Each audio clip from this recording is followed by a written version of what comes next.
Okay, well, welcome back. What a time for Mog to get tired, so I have to take the chalice with me. This area of Mog gets very tired, sorry, very easily.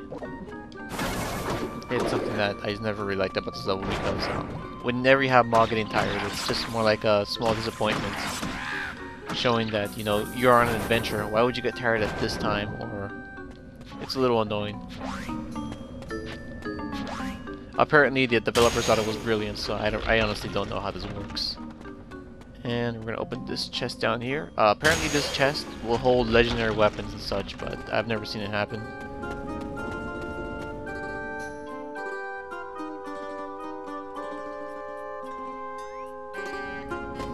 Alright, welcome to the second area of Goblin Wall, cycle number 2.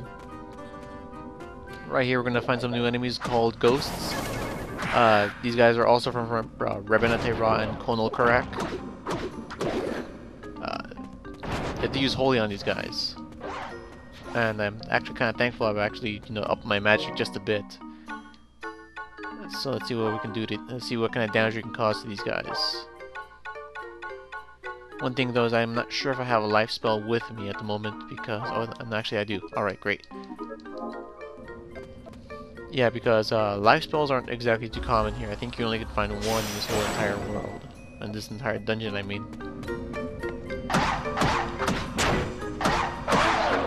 And there we go. Blue silk, well, I'm not going to use it anymore because I already have my blue Masanga. But this is also a really good spot to grind for some blue silk if you need it.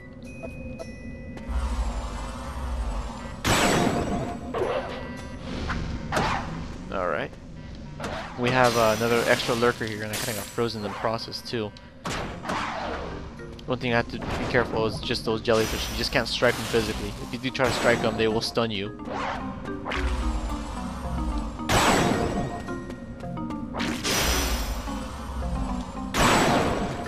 And that was good. Alright.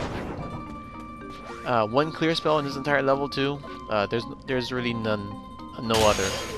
Clear spells are actually really scarce in these games. I don't know why, but I'm pretty sure they also accepted the fact that clear isn't all that useful because if you have an accessory that actually lowers the time of a status prompt to stay on you, it practically makes clear useless. Effectively, clear is also useful for in multiplayers when everybody gets hit by a same poison attack to use Clearaga. But even then, 2 clear spells is highly uncommon, so you're never find that ever in that level. I'm actually thankful that these monsters, these goblins mostly have swords. I mean, whenever you find goblin maces, they heavily stun you, and goblin spears also just push you back. I prefer goblin spears, but when you're cornered up to a wall, goblin spearmen can actually really mess you up. So whenever you're fighting those guys, always try to stay in the open, or else you get cornered and you'll get pushed back into and then you're essentially screwed. Okay, so I can't strike this guy with a physical attack. These guys like to run around most of the time. Like most spellcasters, after you cast a magic on you, they like to run back and then hide in the corner, or if the AI, I don't know how exactly works, but sometimes the AI is so dubious that the jellyfish will actually run right for you. And I found a chunk of diamond ore. That is a good find. I can make some diamond armor now since I have 2 chunks of ore chalcum with me.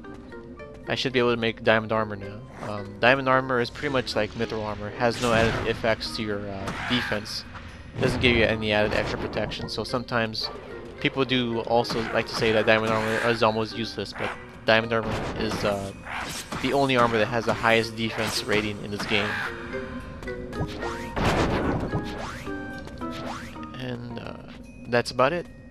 I think I've cleared to find the final chest over here, so I'm going to show you guys what's inside this one. I mostly like to skip this chest for a couple of reasons, because it's too inconvenient to get, and you kind of have to veer off the old beaten path. But otherwise, it does. If you do have the time, and if you're not actually let's playing this game, then you can try to just go for this chest. And oh, jeez. Well, I really do apologize that you guys have to watch this again, but I could have sworn that that I cleaned my items out before I came here. I did actually sell all my items before I came here, so it's a little awkward that I have to do this stuff again every time. But then again, Goblin Wall is a place that gives you lots of items, so I guess I can excuse the game for that. Otherwise, it's this shouldn't be happening. And I'm gonna get rid of one blizzard, but I'm gonna keep some food with me because sometimes you can get really messed up if you don't come prepared. That should be good. And mithril gloves, well, too bad I wasn't able to get lucky or anything, but that's sometimes this game, and I'm gonna meet you guys back up to the top of the hill. Alright guys, well, we're halfway on top of the hill, and we're gonna find some, find a major battle here, sorry.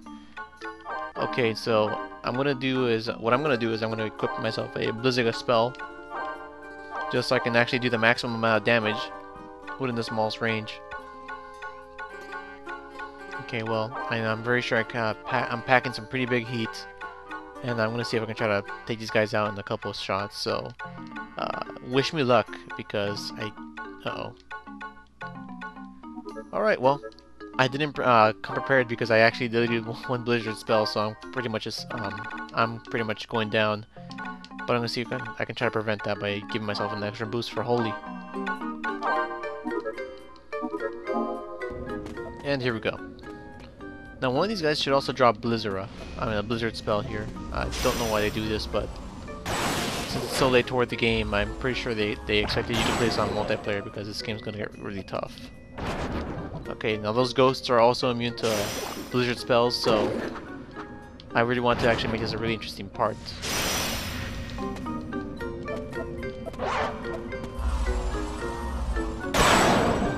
Alright, and he's down. None of them were holding anything, wow. That was interesting. And Diamond Ore, I'm getting really lucky here.